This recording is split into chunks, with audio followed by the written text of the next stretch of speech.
Okay, so today's little task, we are going to be trying to get my rock candy keyboard working again. Now, the problem with it, it's fairly obvious if you turn it over and have a look in the battery compartment. This was in storage for quite some time and the batteries burst and released all manner of corrosion all over here. Now I've tried to clean it up best I can with, well, basically a cloth, but it's still not having it. And you can sort of see on this thing here the mess that it's left. I've managed to get most of it out just by rinsing it off, but yeah, we are going to have to do a bit more work on it. I'm hoping a bit more of a thorough clean on these contacts and it will start working again, because these ain't exactly cheap. I mean, they're about 40 quid brand new, which I know isn't the most expensive keyboard in the world, but you know, it's not something I want to just throw away either. And it's not a mechanical keyboard, it's a normal membrane one, but they're actually quite nice to type on. I have two of them. The one I normally use day to day is this one, which is exactly the same, it's just pink. This is my normal work one. I've had this for, well, I've had them both about 10 years now, these. I don't quite recall how I ended up with two, only that I know I've had them both since brand new. But yeah, I think this one ended up getting put away in the move, and then I found this one, started using it, and it was some time later until this one reappeared. I think it was in the loft for a long time. Joys of moving house, you bring everything with you and lose half of it. So yeah, now I'm quite happy to carry on using this. They're actually lovely keyboards to work with, but I like the blue more. Also, it's a decent keyboard. I don't just want to throw it away. I want to have at least some go at fixing it. So I'm going to start. I've tried normal water, and you can use water on this. These keyboards are waterproof. I've spilt a whole cup of coffee over my pink one, and yeah, whilst it was filthy and sticky, I just ran it under the tap and it was fine. If you're looking closely, there's a rubber gasket around the battery compartment, and then the same again around the circuit board here. And then the rest of it, there's just a plastic membrane inside. So yeah, when it gets mucky, you just run it under the tap and away you go, which is great. So yeah, we're going to do the old vinegar thing. So I've got a shot glass, because why not? I've got some white vinegar.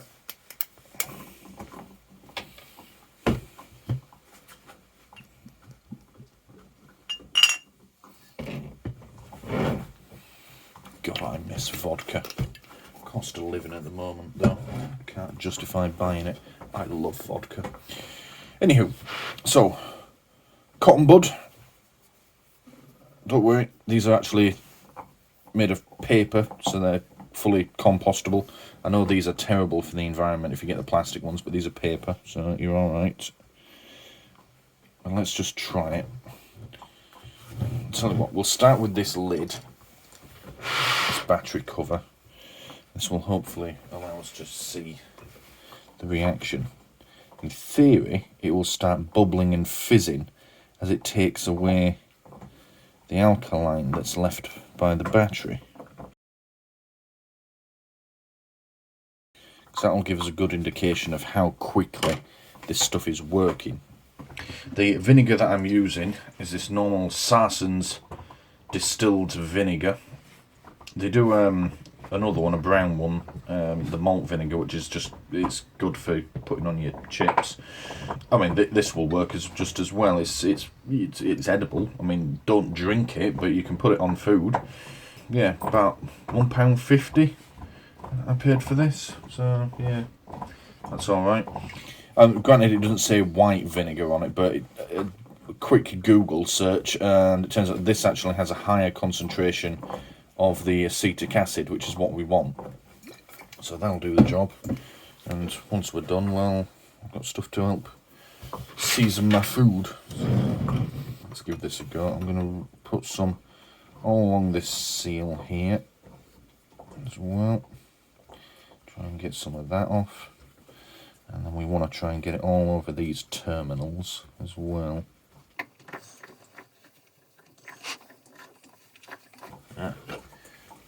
don't know if you can see that on there. It pretty much instantly started to bubble and fizz, which is good.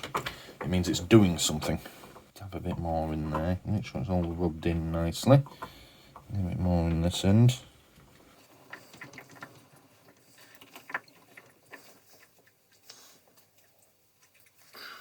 Now, plenty of people I've seen doing this trick online will say that once the acid has had time to work, you need some sort of solution to neutralise it, otherwise it will sit there and it will do the same sort of damage as the alkali did. It will keep on corroding. Now, I don't have anything like that, but as I said, this keyboard is waterproof, so I am just going to rinse the hell out of it once it's done. And that should do it. You can obviously always use water. I mean, something to neutralise the acid is preferable, because at least then you know it's gone. But if you don't have it, just wash it away. Can't corrode your battery terminals if it's down the sink. Let's make sure I get plenty in there. Alright. Let's give that time to work.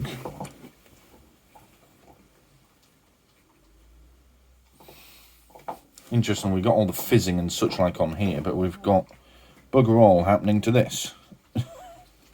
Whatever.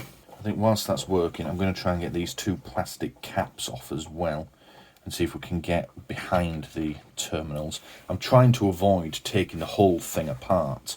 If cleaning these terminals up doesn't work, then that's what we're going to have to do. But I really don't want to do that, because then it starts getting fiddly. You've got to take the membranes off, and yeah, you'll be affecting this rubber seal here. I want to try and avoid that, because it's just more work than I really want to be doing on this. So yeah, I'm going to go get my small screwdriver set. Well, that's annoying. Went all the way downstairs to where I thought I'd left my screwdriver set. It turns out I'd actually tidied it away. It was in my toolbox that's under the desk. So you should never clean up after yourself. That way something will always be where you left it. I'm really hoping we don't find any wires that have corroded and broken off. So I could do without soldering. I mean, I can do it, but I don't want to. That noise you can hear in the background, as well as the dog. We've got like an enamel bone that's hollow, and she loves chewing on it, and I've gone and stuck a hot dog through it, so she's chewing the bone trying to get the hot dog out. But that'll keep her happy for hours. She loves that sort of thing. We can remove this seal.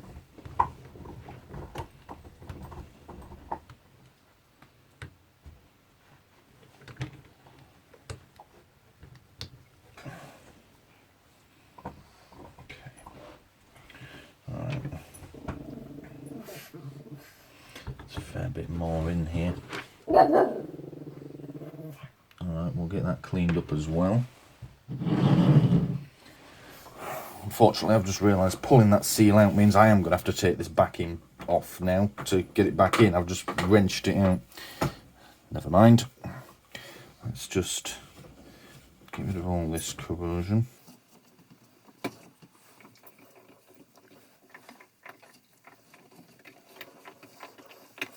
Whilst I'm doing this, you're probably noticing, whilst I say these are waterproof, and they are, they have holes in them, these vent holes around the back. Now, it doesn't get hot, so I don't quite know why they're there, but it's an interesting way of doing it, because all they've then done is seal up the circuit board here, and the battery compartment. Everything else, when I ran my pink one under the tap the other day to clean it out, so you get all dust and crap in between the keys, and there was water inside the case after I'd done it, but it doesn't matter, the thing just keeps on working. So yeah, you know, these, oops, the only bit of the electronics that's exposed is the membranes that you can see behind this case. And they're all encased in plastic. Water can't get to those either. So yeah, quite an efficient design, really. Rather than trying to seal up the entire case, which would have been much harder to do, because, you know, it's flexible. They've just sealed up the bits that actually matter and made the rest of it immune. So yeah, clever little design.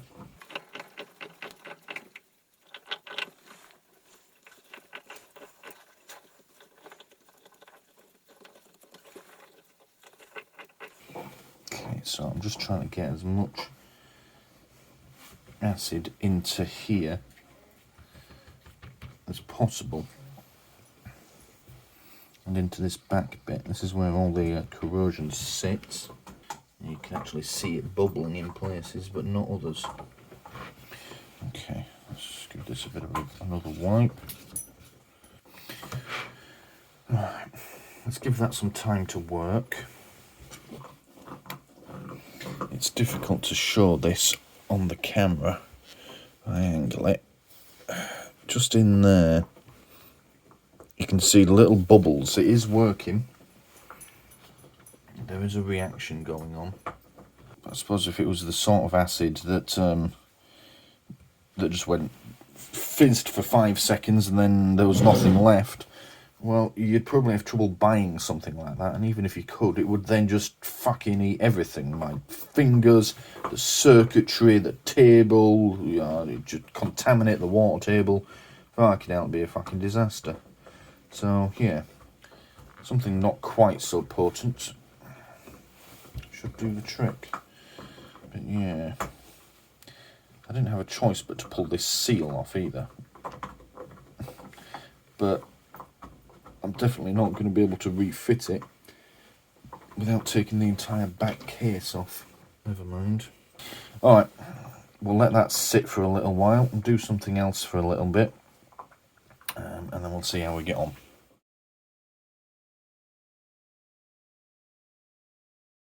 Alright, bit of a disappointing turn, but never mind.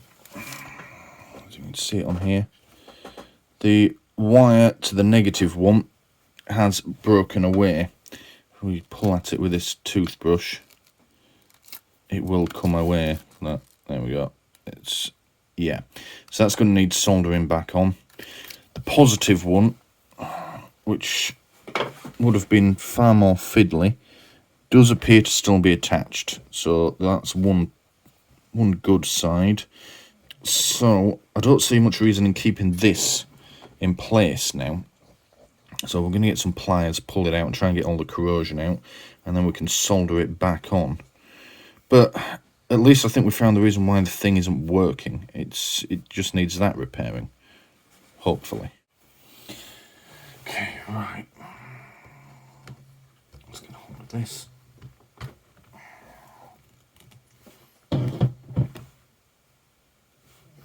And let's get this wire out.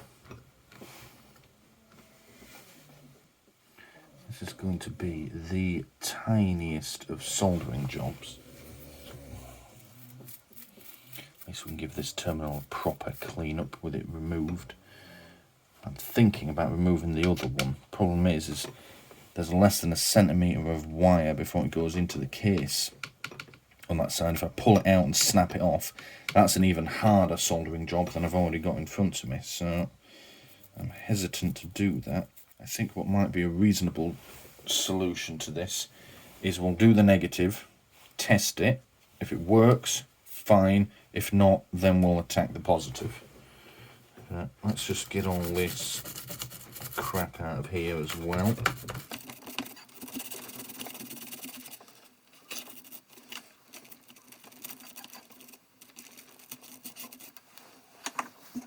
There is a lot of crap in here. Let's get a bit more acid in there and see if we can get it out.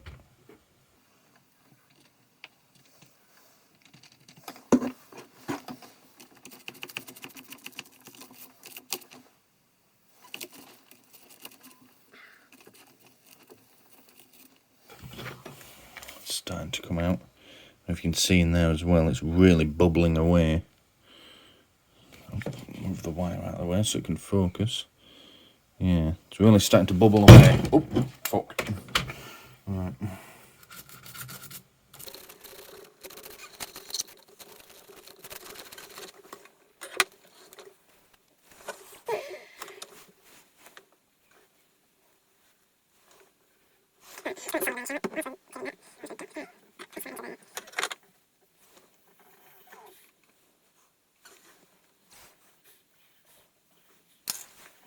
I'm just going to try to see if I can make a connection with this. I hold it together, we all need to make a circuit, and we should see a little red light come on. Nothing. Alright. Let's get it soldered together properly. Right, let's go get some tools. Okay, so before we go in with the soldering iron, which I've just been down to get out of the shed, and remembered I don't have the really fine tips for it. I don't know what happened to them, I haven't seen them in years. Which is going to make soldering something this fine a real pain in the arse. So what we're going to do is just take off some of the insulation. And if I can, I'm just going to crimp it on. And if it then works just crimped into place, I shall encase it in a little blob of epoxy resin. And the glue will hold the wire in place, but also protect it from any future corrosion. And the connection will be permanent as well.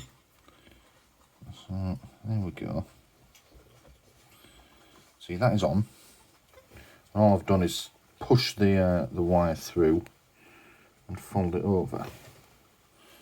It's not the most permanent, but if I can get it in place and working, it won't be an issue.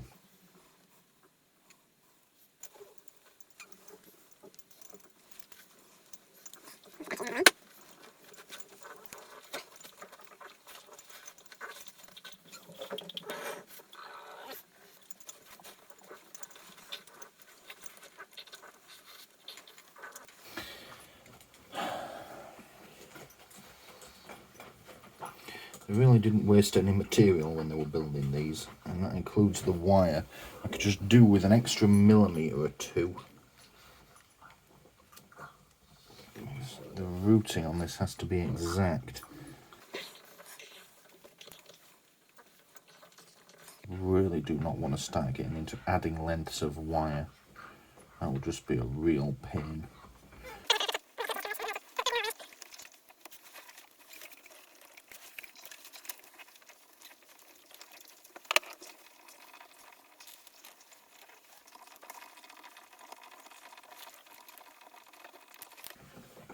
Alright, this is not working as well as I had hoped.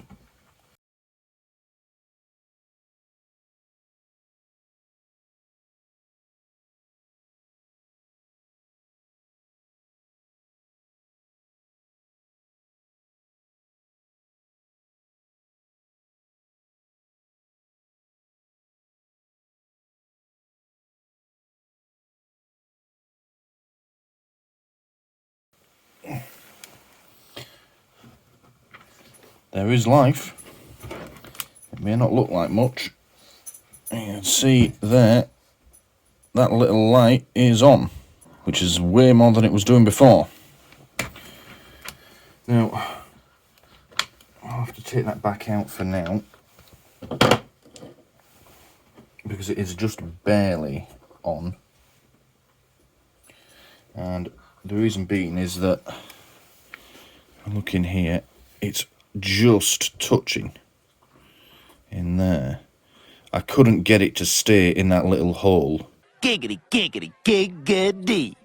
As I was putting it in, it just wouldn't have it, so I managed to press it down with them touching. That one is also sexual. To make a circuit.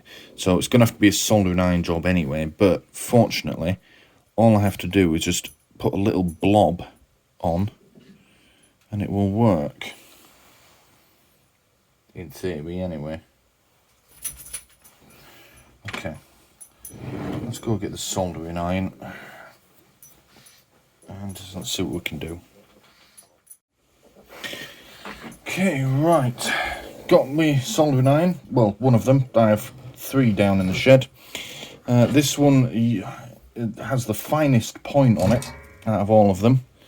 You can see it's pretty fine. Probably not fine enough, but it'll have to do the job. I'm not going to try and stick it in the gap. What I'm going to do is just melt the solder above it and just let a droplet fall in, and hopefully that will be enough. Now it's a bit dusty and crusty, is this. I haven't done any soldering projects for quite some time, so we're just going to let that heat up. I think that's heating up. It's probably going to start smelling a bit. Yeah, there's definitely heat coming off of that. We'll give that a few minutes to heat up. There was an interesting looking spider sat on top of it when I went to get it out of the shed. It was, I believe they're called false widows. They're a distant relation, like a cousin to the black widows that they get in Australia. And they're one of the UK's few venomous spiders. They're not dangerous to you at all. I mean, even if one did bite you, it's unlikely to break the skin, and even if it did, I think it's said to be less than a bee sting. They're just so small, and they're not designed for biting humans, so they are completely harmless. But yeah, it was quite interesting. So let's give that a minute to heat up. Here we are, we can just see the little critter down there. There's the arse end of one of Britain's few venomous spiders. I'm try not to disturb her. No, she's not moving. Yeah, there it is. Okay, so it's hot enough. I've just put a little bit of solder on the end to check. It's staying on there. That's about as much as I like, but yeah, it's unfortunately clinging on. So we're just going to try and blob a bit in there. Hopefully it won't do too much damage as it goes in either. Let's just bring this a little closer. Let's see what we can do.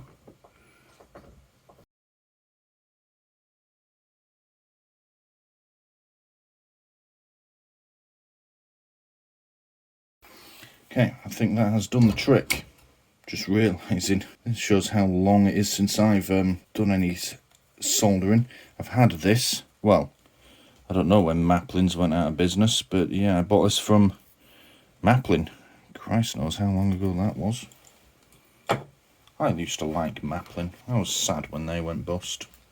I mean, I also fully understood it. I did used to go there regularly, but I almost never bought any big ticket items from them. They were brilliant for little components. If you needed a specific diode with a specific layout or something like that, they would have it, and if they didn't, they could get it for you.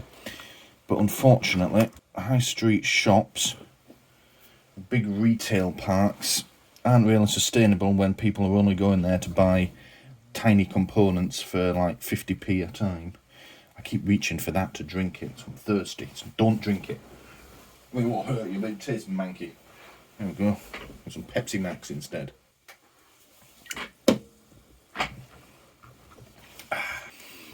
Okay, that's dried. Let's pop the batteries back in and see if there's still life in it. Hopefully. Oops. Oops, if they stay in.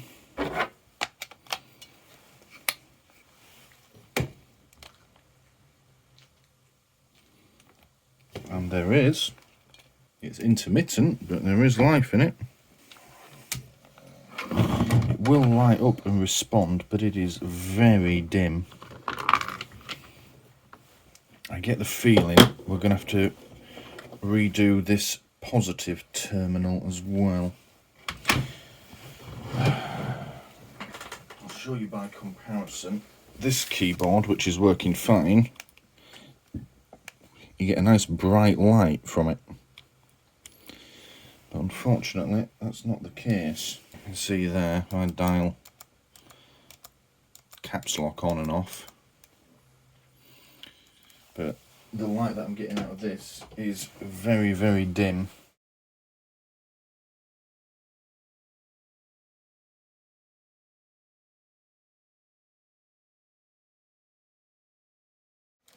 Okay, so it is working, kind of. I think it's struggling for power, but it is doing it.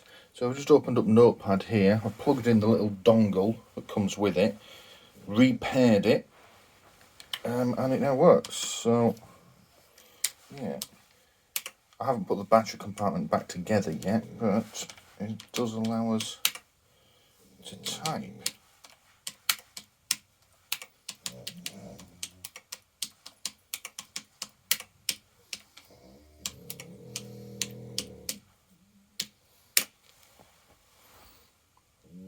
And it looks to have got every character. There is a spelling mistake, but it's an extra one rather than a missing character, so I think we might have fixed it. So I'll just show you on here. Those lights, the one on the left lights up each time it's connected. Now after a few seconds it goes out, but then as soon as you start typing it comes back on. It does occasionally keep dropping out, like if I don't have my fingers pressed into the batteries fully, but it is working. So we're going to put this seal in. I'm going to put the rubber seal back on and yeah, seal it all up with decent batteries in it, and then we'll give it a go. But I'm really quite happy with that because I now have a spare keyboard. Happy days. Okay, right. Taking the batteries back out for now. So we need to get this back case off to allow us to put this rubber seal back in, and then put it all back together, and away we go. I am still a little concerned at how dim those LEDs are. It's been such a long time since I used this. I don't recall if they were always like that. These appear to be all the same screw, so I'm not worried about putting them back in the correct order. But you know, I do sometimes find the LEDs on my other version of this keyboard, the pink one, really rather bright. They're red, so they're not that bad, but they are quite piercing. If you're working late at night, it can really start getting annoying, to the point where I've started keeping things just to cover them up. But then you have a cluttered desk, which is just as bad. What we'll do, once we've finished putting this back together, we'll use it all this afternoon. I've got some video editing to do, some writing, and if it keeps performing, it can stay in use. I'm not going to discard the pink one, it still works perfectly fine. It's always good to have a spare. Although I probably will take the batteries out of it.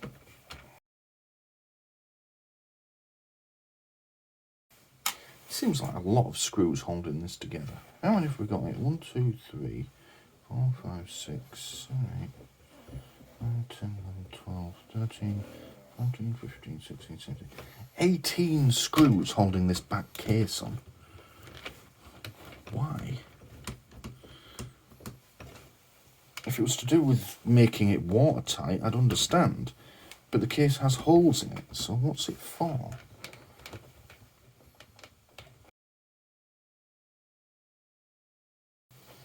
Unless I can figure out a reason when I take this case off, why it has so many screws on it.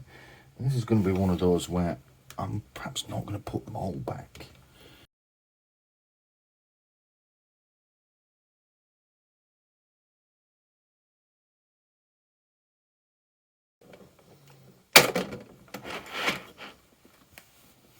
I think that's perhaps why. I've figured out why it's got so many screws in it.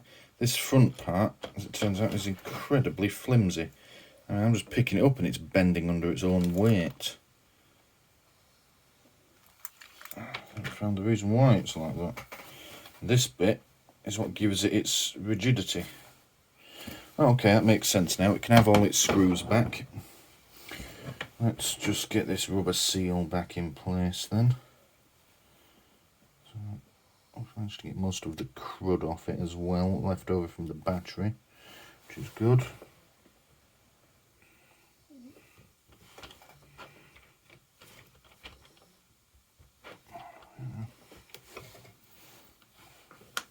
But you can see what I mean about the waterproof side of it. Some moisture, smells a little bit like vinegar, combination of water and vinegar is inside here, but it doesn't matter because with this rubber seal in place, it can't get to the batteries. That's just a wire, and then this circuit board here is sealed as well in its own little compartment. So yeah, quite a clever little design actually. Jesus, that is flimsy. That is so flimsy.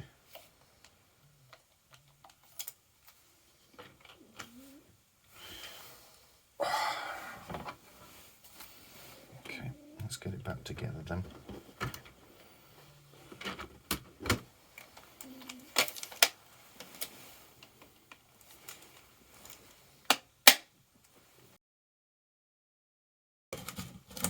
Let's put the screws back in then, and start at this corner.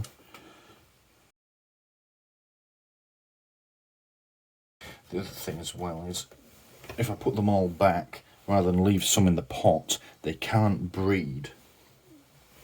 Now you're probably thinking, Stuart, you fucking idiot, they're an inanimate object, they don't breed. Well, find something in your house, absolutely anything, take it apart, take all the screws out of it, wait a day, and then put it back together, and I guarantee you will have screws left over. They sit there and they breed like little metal rabbits. If you don't believe me, give it a try.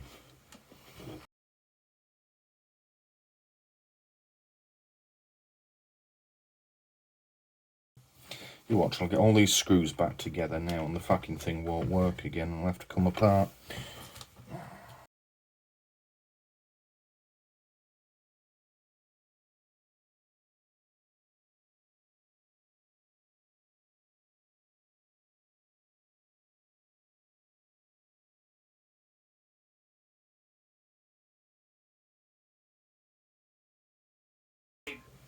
Right, back in one piece, nice and rigid again.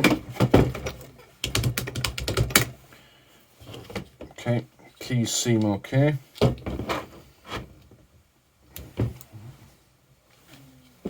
Let's finish putting the battery compartment back together and then we can rock and roll. Oh, that's something.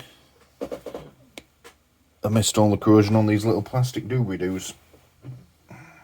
That'll do the trick. If you look in there, you can see it working as well. Excellent. That one's got a bit less on it. Plop. So we'll test it. And black work gloves. Yeah, it's done fine for me, old girl. To the point where it's actually restarted a YouTube video that I was playing in the background. Yeah. Alright. Going well so far. I'm just going to take the dongle out of the laptop for it so it stops doing that. Take these out. Clearly it's working perfectly fine.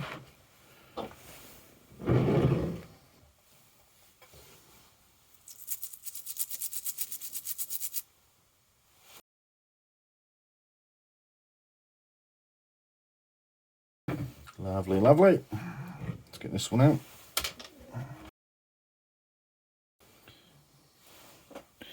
That one's clean as well.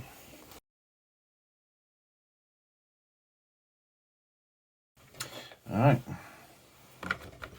Battery is in. screw down the lid. It's a slightly different size to all the others. There we go. Right. Plug the dongle in. Check that the old girl's working.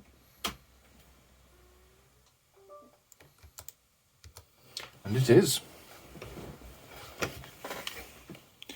See, little lights on. You can hear it still operating the YouTube video. So yes, I am quite happy with that. It needs a little bit of a clean, which, as I said earlier, is purely a matter of running it under the tap. But I've got my nice blue rock candy keyboard back. Happy with that. Alright, just quickly before I sign this off. Interestingly, I said I've been using the other one, the pink one, for quite some time. And I have. I've been working from home for about 1.5 years now.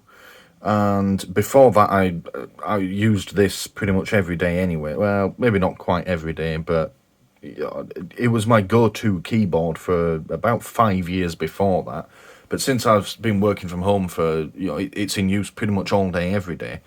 Now, I don't know if it's wearing. I mean, these membrane keyboards, they're essentially underneath all these little circles. They're just squashy bits of rubber. And when you press the keys, you squash it down and it makes contact with the membrane, and then through some circuitry wizardry, this little circuit board here knows which key you've pressed, and then it's relayed to the computer. Now, I never actually thought about it until now, but those bits and pieces must wear out, those little rubber bits, and apparently they do. So if I show you on here, there's a good thing about these keyboards as well is you can connect multiple devices to one dongle. So actually at the moment, the keyboard, both keyboards and the mouse are all connected to it at the same time. So if I type in here and just listen to the sound that this makes. So a bit of a weird angle because I'm reaching around the tripod, so I'm just going to move it over a bit. So if we type in,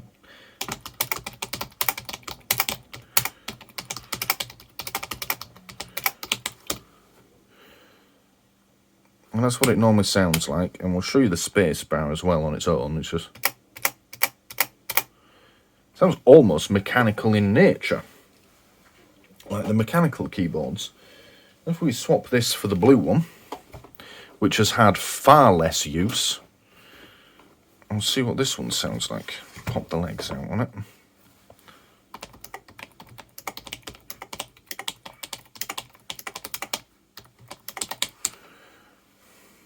There you go. Much softer keystrokes. And here's the space bar. It was a bit vague at first, but I'm putting that down to it being taken apart when you're not really supposed to do that. It does say on the label on the back of it, don't take it apart, but I did it anyway. But it's working fine now. And yeah, clearly these little rubber circles under each keys are a bit more rigid, have a bit more bounce to them than the more worn out pink one. Curious to know just how long these actually last then before those rubber bits start breaking up. Probably years. There are probably people out there. I mean, I've got other cheap keyboards which I assume are going to be membrane ones and not mechanical ones, and they're still going, and they're like, I think one's 10 years old, the other's probably more like 15 to 20 years old. It still works, yeah. But, yeah, I'm happy with that. Like I said, the only reason I really wanted this one working is I much prefer the colour. The pink one's okay. I mean, granted, I touch type, so I'm not actually looking at it that much. And I'm not throwing it away. It's a perfectly good keyboard. I'm really happy with it. But I just like the colour more. So, yeah, I wish they did a red version. That would be cool as well. So, yeah, that is it. It started off as a bit of a project just to clean up the battery terminals, and sort of turned into sort of something a bit longer, all about rock candy keyboards. So we'll leave it there. I'm going to stop going on about it. Like I said, it was meant to be a short video, this. And yeah, thank you for watching.